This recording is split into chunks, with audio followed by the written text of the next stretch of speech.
এদিকে এদিকে থাকেন একটু সবাই।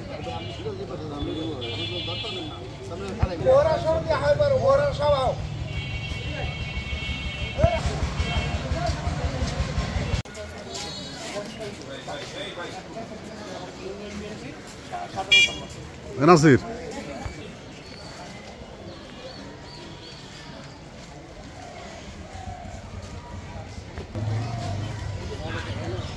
শ্বশুর করো গাড়াইতে পারো না। হ্যালো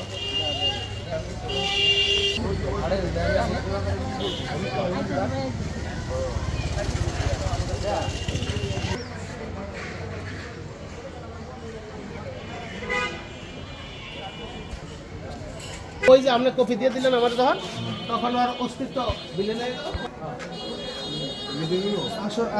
আরো আগে ভাই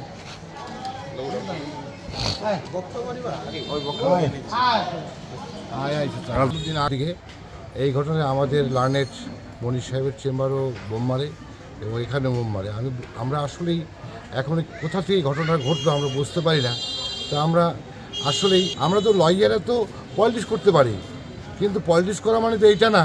এই ধরনের বোম আমরা তো সবার কাজই করি। কেন আমাদের এই প্রতিষ্ঠানের উপরে এই হামলাটা এবং আমাদের ব্রাদার মনির সাহেবের চেম্বারে আসলে এটা দুঃখজনক, নিন্দনীয়। আমি এটা বের করুন। কে বা কাহারা দুষ্কৃতিকারীরা আমাদের আইনজীবী সমিতির উপরে হামলা করে এবং বোমা নিক্ষেপ করে। আমি শ্রীকন্দী আইনজীবী সমিতির একজন সম্মানিত সদস্য এবং শ্রীকন্দী ইউনিয়ন বিএনপির সাধারণ সম্পাদক।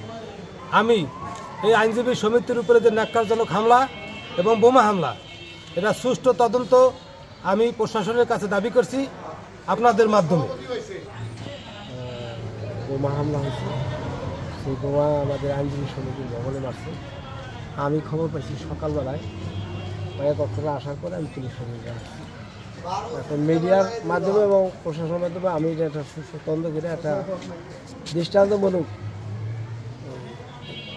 সাজা দাবি করছি যে এই ন্যাক্কারজনক একটা ঘটনা ঘটছে, যে শ্রীকন্দির এই আমাদের কোনো দিন এই আইনজীবী সমিতি সবাই এলাকা আরও শত্রু নাই, সবাই আইনজীবী সমিতির সম্মানের ঐতিহ্যবাহী আইনজীবী সমিতি, এই সমিতি যারাই করছেন সে যেই হোক তার দৃষ্টান্তমূলক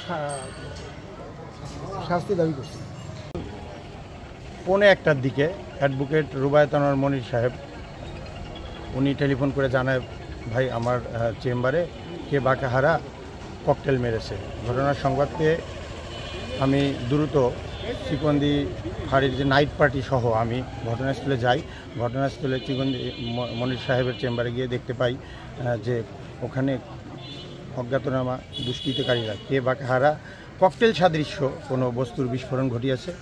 আমরা ওখানে কিছু আলামত পাই, আমরা আলামত জব্দ করি এবং এ বিষয়ে তদন্ত অব্যাহত আছে এবং আইনগত ব্যবস্থা গ্রহণ করা হবে। আমরা আশা করি আমরা অতি দ্রুত এই দুষ্কৃতকারীদের শনাক্ত করতে সক্ষম হব এবং আইনের আওতায় আনতে সক্ষম হব। কোনো মামলা